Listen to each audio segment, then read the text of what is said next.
Hello, and welcome to Pod Sothoth, a Lovecraft book club. I'm Todd Beardsley, your humble reader this evening. Tonight, I'm to read you Polaris, which was first published in the December 1920 issue of The Philosopher.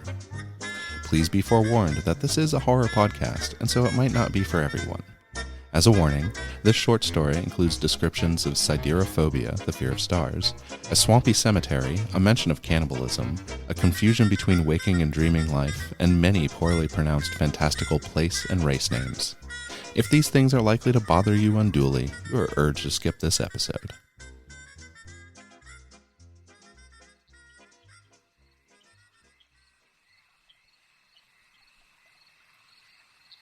Polaris by H.P. Lovecraft.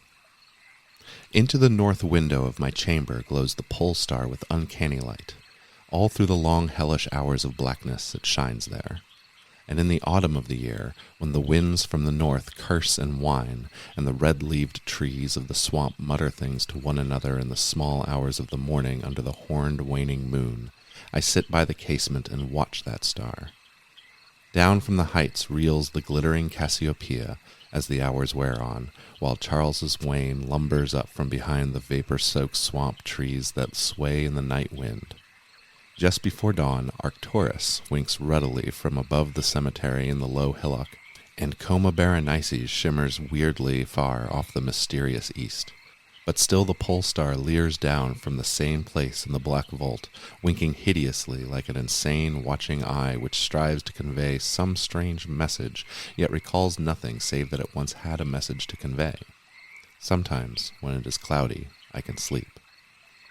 Well do I remember the night of the great aurora, when over the swamp played the shocking coruscations of the demon light.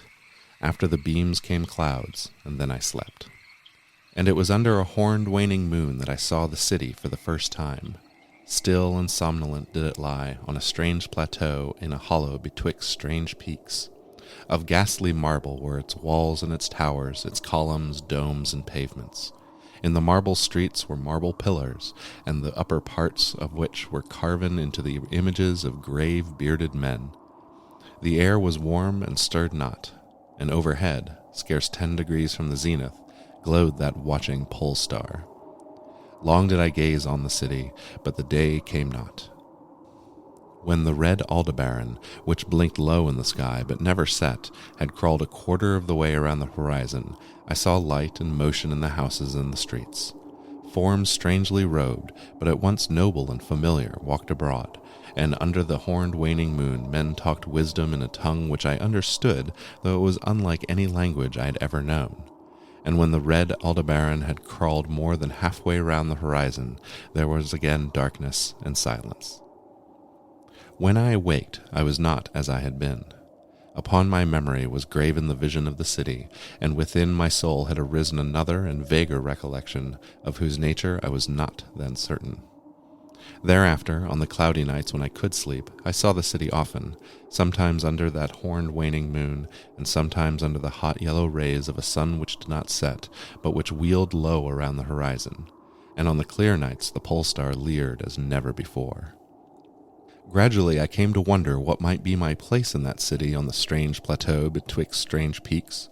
At first content to view the scene as an all-observant, uncorporeal presence, I now desired to define my relation to it, and to speak my mind amongst the grave men who conversed each day in the public squares.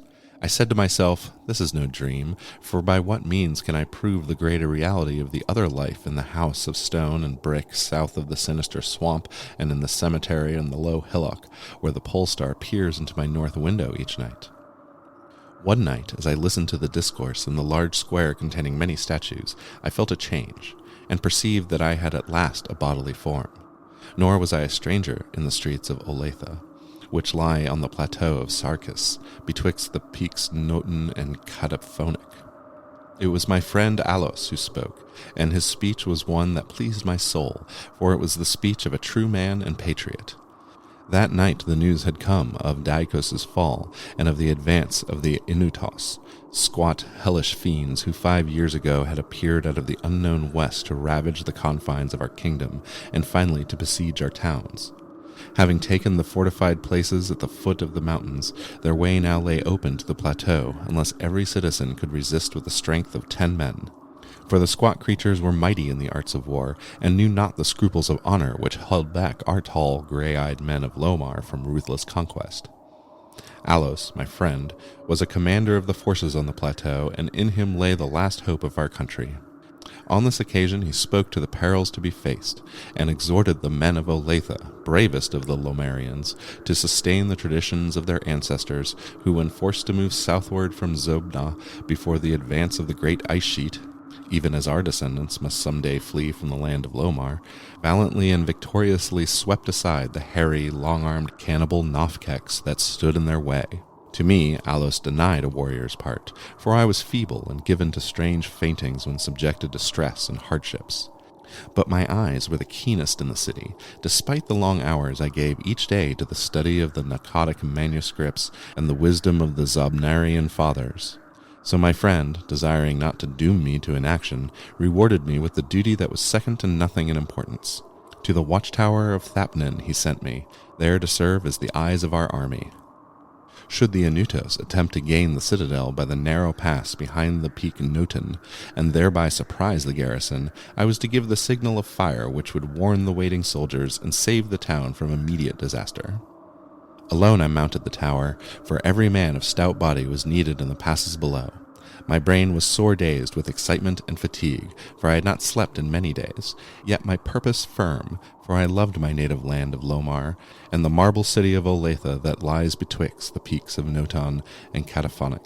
But as I stood in the tower's topmost chamber, I beheld the horned, waning moon, red and sinister, quivering through the vapors that hovered over the distant valley of Banoff. And through an opening in the roof glittered the pale pole star, fluttering as if alive, and leering like a fiend and tempter. Methought its spirits whispered evil counsel, soothing me to traitorous somnolence with a damnable rhythmic promise which it repeated over and over.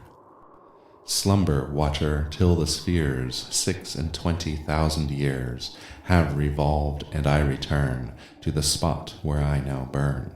Other stars anon shall rise to the axis of the skies, stars that soothe and stars that bless with a sweet forgetfulness. Only when my round is o'er shall the past disturb thy door. Vainly did I struggle with my drowsiness, seeking to connect these strange worlds with some lore of the skies which I had learnt from the Nakadic manuscripts. My head, heavy and reeling, drooped to my breast, and when I next looked up, it was in a dream, with the pole star grinning at me through a window from over the horrible swaying trees of a dream swamp. And I am still dreaming. In my shame and despair, I sometimes scream frantically, begging the dream creatures around me to waken me ere the Anutos steal up the pass behind the peak Noton and take the citadel by surprise. But these creatures are demons, for they laugh at me and tell me I am not dreaming. They mock me whilst I sleep, and whilst the squat foe may be creeping silently upon us. I have failed in my duty, and betrayed the marble city of Olathe. I have proven false to Alos, my friend and commander. But still these shadows of my dream deride me. They say there is no land of Lomar, save in my nocturnal imaginings, that in those realms where the pole star shines high and red Aldebaran crawls low around the horizon, there has been naught save ice and snow for thousands of years, and never a man save squat creatures, blighted by the cold, whom they call Inuit and Yupik. And as I writhe in my guilty agony, frantic to save the city whose peril every moment grows, and vainly striving to shake off this unnatural dream of a house of stone and brick south of a sinister swamp and a cemetery on a low hillock, the pole star, evil and monstrous, leers down from the black vault, winking hideously like an insane watching eye which strives to convey some strange message, yet recalls nothing save it once had a message to convey.